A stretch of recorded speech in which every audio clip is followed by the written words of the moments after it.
Нур ТВ каналында жаңылыктар топтому. Акыркы сааттардагы жаңылыктар менен таанышып алыңыздар.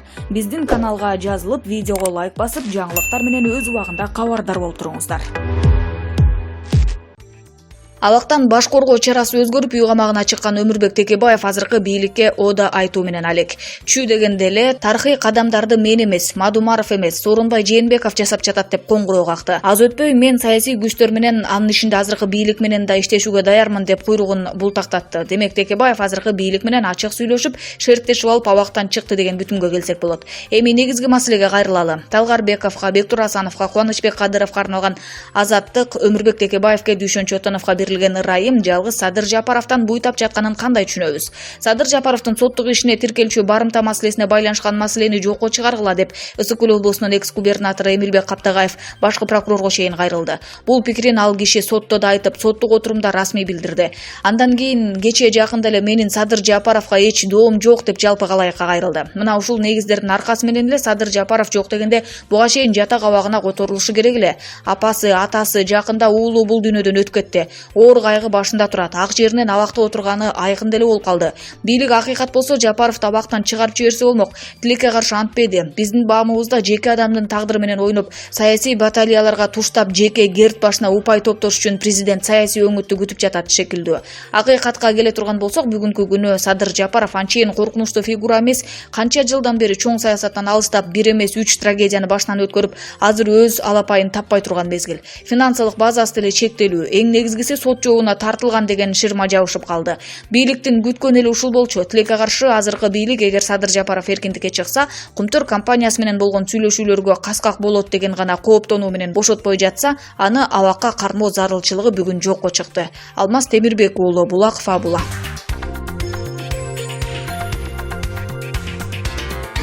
Тажик тарап элин алдына салып провокация уюштуруп жатат. Бул тууралуу бизге Лейлек районунун акими Баймурат Бекмуратов билдирди. Анын сөзүнө караганда, кыргыз тарап тажик чегарачыларына атаандаша Максат айылында альтернативалык курулуш башташкан. Ал менчик үйдүн тосмо дубалы. Бирок бул курулуш иштерине тажик тарап тоскоолдуктарды жарата башташкан. Мындан мурдараак кырда ал тынч экени, нааразычылык билдирип чыккан жергиликтүү калк тарап кетишкени айтылган болчу. Андан мурдараак белгилүү болгондой, тажик чегарачылары кыргыз тарап менен макулдашпастан Баткен районунун Жака өрөк жергесинде курулуш иштерин жүргүзүп башташкан.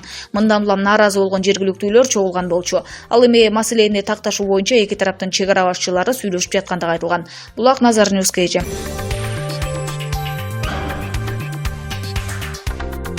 Жогорку кеңештин КСДП фракциясынын депутаты Дастан Бекешевге кимдир бирөөлөр косинустар менен башты оорутпоону суранып, ачык кат жиберишкен.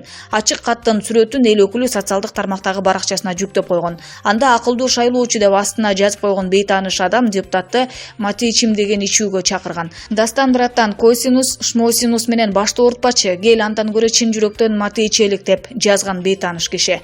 Бекешев эсик эже ал биринчи ирет ушул өңдү билдирүү алып жатпаганын билдирди. Кимдир бирөө тамашага салып жатат го. Ар кандайды жазышат дейди ал. Мага бирок кат түрүндө жагымсыз билдирүүлөр келбейт. Мен мындайга өтө сейрек кездешем.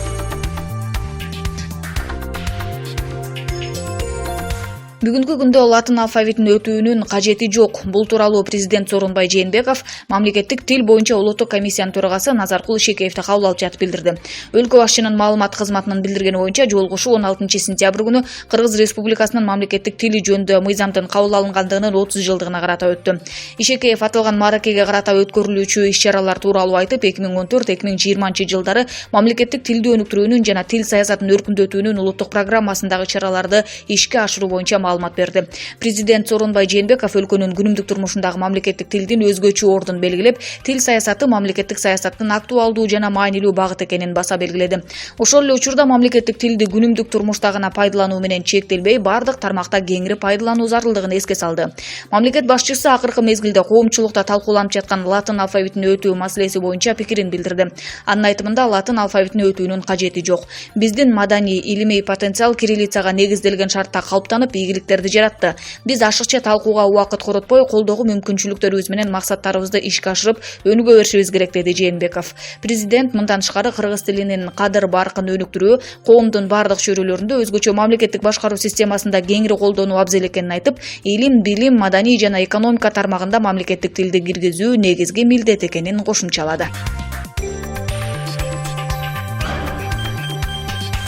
Бүгүн Талас облусунда улуттук көчмөндөр оюндары көкбөр менен башталды. Ага катышуу үчүн өлкөнүн 7 облусунан чогулган спортчулар улуттук оюндардын 7 түрү боюнча күч сынашат. Белгилей кетсек, иш-чара саат 10го белгиленген. Жаштар иштери, дене тарбия жана спорт агенттигинин маалымат катчысы Нурпери Садырбекова ипподромдун отургучтары толук даяр болбогондуктан башталышы 6 саатка кечиккенин билдирди. Аталган агенттик түзгөн программага ылайык 21-сентябрга чейин ат оюндары Алканов атындагы ипподромдо болот. Күрөштүн түрлөрү боюнча балбандар Газпром ден соолукту чыңдоо борборунда беттешет. Оюндардын маданий бөлүгү 19-сентябрда Манас Ордо тарыхый комплексинде өтөрү күтүлүп жатат. Ал эми иш-чаранын жыйынтыктоочу бөлүгү 21-сентябрга белгиленген. Улуттук көчмөндөр оюндарынын расмий бөлүгүнө президент Сооронбай Жээнбеков, жогорку кеңештин депутаттары, премьер-министр Мухаммедкалый Абылгазиев, өкмөт мүчөлөрү, дипломатиялык корпустун өкүлдөрү жана эл аралык уюмдардан коноктор катышмакчы. Иш-чаранын алкагында 7 дубандан барган 700 катышуучу өздөрүнүн оюн зоок жана маданий программаларын тартуулашат. Таймашкан спортчуларга 63 калыс баа берсе, маданий иш-чараларга жалпысынан 2000 адам катышаары күтүлүп жатат. Коопсуз шаар долбоорунун экинчи этабы боюнча тендерди кытайлык Shenzhen Sunwin Intelligent Go Ltd компаниясы жеңди. Бул тууралуу бүгүн 16-сентябрда маалымат технологиялары жана байланыш боюнча мамлекеттик комитеттин басма сөз кызматы кабарлады. Мекеме тараткан маалыматка караганда, экинчи орунду орусиялык BIS компаниясы алган. Тендерге катышкан дагы бир орусиялык Vega ишканасынын сунушу мамлекеттик салык кызматына жана социалдык фондко карызынын жоктугу жөнүндө маалымат тапшырбаганына байланыштуу четке кагылган. Аты аталган 3 компания коопсуз шаар 2 долбоорун ишке ашырыш үчүн төмөнкүдөй суммаларды сунуш кылышкан. Vega 4 миллиард 802 миллион 338 миң 446 сом, Shenzhen Sunwin Intelligent Go Ltd 2 миллиард 654 миллион 558 миң 940 сом, BIS 5 миллиард 67 миллион 794 миң 340 сом. УКМК ИИМ транспорт жана жол министрлигинин өкүлдөрүнөн, Бишкектин мэриясы менен башка мамлекеттик мекемелердин кызматкерлеринен түзүлгөн тендерде комиссия Shenzhen Sunwin Intelligent Go Ltd ишканасын жеңүүчү деп тапкан. Утуп чыккан компания Кыргызстандын 17 шаарында жана 73 калктуу конушунда видеокамерадан байкоочу жабдуу орнотуп, жол эрежесинин бузулушун каттайт. Коопсуз шаар долбоорунун биринчи этабы быйыл февралда башталып, анда Vega компаниясы 35 миллион долларга 110 көзөмөл камера комплексин орноткон.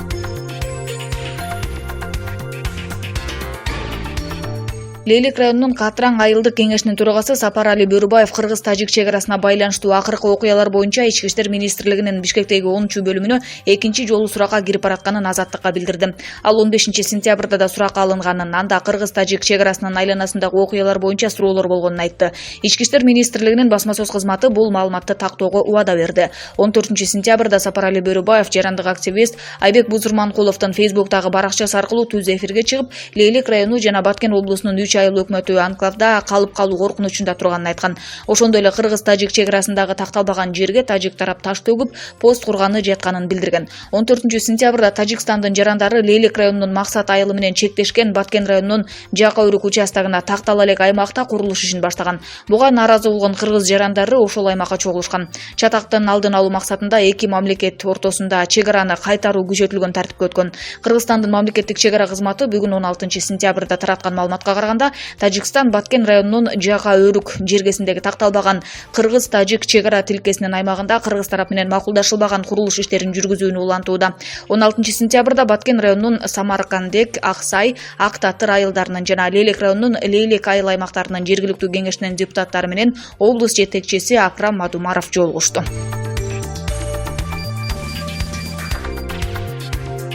Атамекендик кино жаратуучулардын калемине таандык Аврора фильми Оскар кино сыйлыгынын эң мыкты чет элдик тасма номинациясында кыргыз өлкөсүнүн атынан ат салышат. Бул тууралуу Кыргыз кинематографисттер союзунан билдиришти. Аврора тасмасынын режиссеру жана сценаристи Бекзат Пирматов фильмдин сюжетинде Советтер союзунан бери өзгөрүлбөгөн Ысык көлдүн Аврора санаториясы көрсөтүлгөн. Тасмада Альбина Имашева, Марат Амираев, Болот Тентимишев, Бактыбек Мамытов, Жеңишбек Назаралиев, Дина Джейкоб, Жылдызбек Хасенов, Кумар Жалелов жана башкалар роль ачкан. Аврора тасмасы Серебряный Акбозат кино фестивалында эң мыкты режиссура наамын жеңип алган.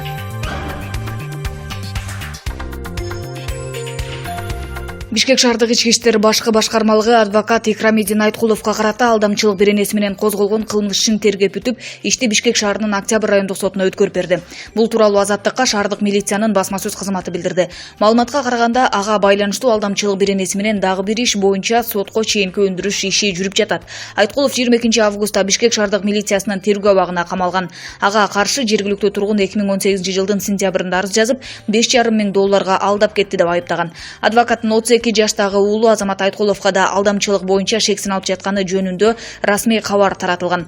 24 августта Бишкектин Свердлов райондук соту Икрамидин Айткуловду 21 октябрга чейин үй камагына чыгарган. Айткулов ага карата иш козголгонун ички иштер министринин мурдагы орун басары Курсан Асановду жактай баштаган менен байланыштырып, ага коюлуп жаткан айып негизсиз экенин билдирип келет. Икрамидин Айткулов милициянын кызыкчылыгын саткан деген негиз менен ИИМде иштеген кызматынан бошотулган Курсан Асановдун адвокаты Асанов 7-8 августта мурдагы президент Алмазбек Атамбаевди кармоо операциясынан кийин иштен алынган.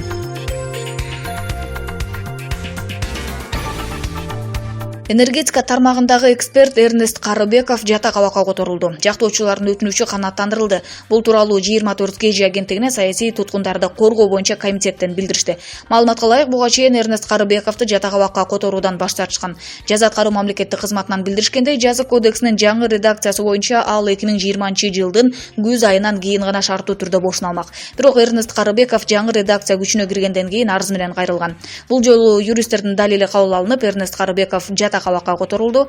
Эске салсак, Эрнест Карыбеков кылмышты жаап жашыруу беренеси боюнча 14 жылга эркинен ажыратылган. Жогорку сот анын жаза мөөнөтүн 11 жылга чейин кыскартуу тууралуу чечим кабыл алган. Ал номер 3-түзөтүү колониясында жаза өтүп жаткан. Андан бийликти күч менен басып алууга аракет кылган деген айып алынып салынды. Эрнест Карыбеков менен бирге соттолгон Кубанычбек Кадыров менен Бектур Асанов мөөнөтүнөн мурун эркиндикке чыгышкан.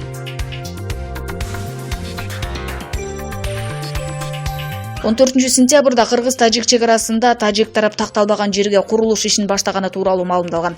Лейлектен Бишкек шаарына келген айылдык кеңештин депутаттары Баткен районунун 3 айыл өкмөтү анклав болгону турат деп бийликке кайрылуу жасаган.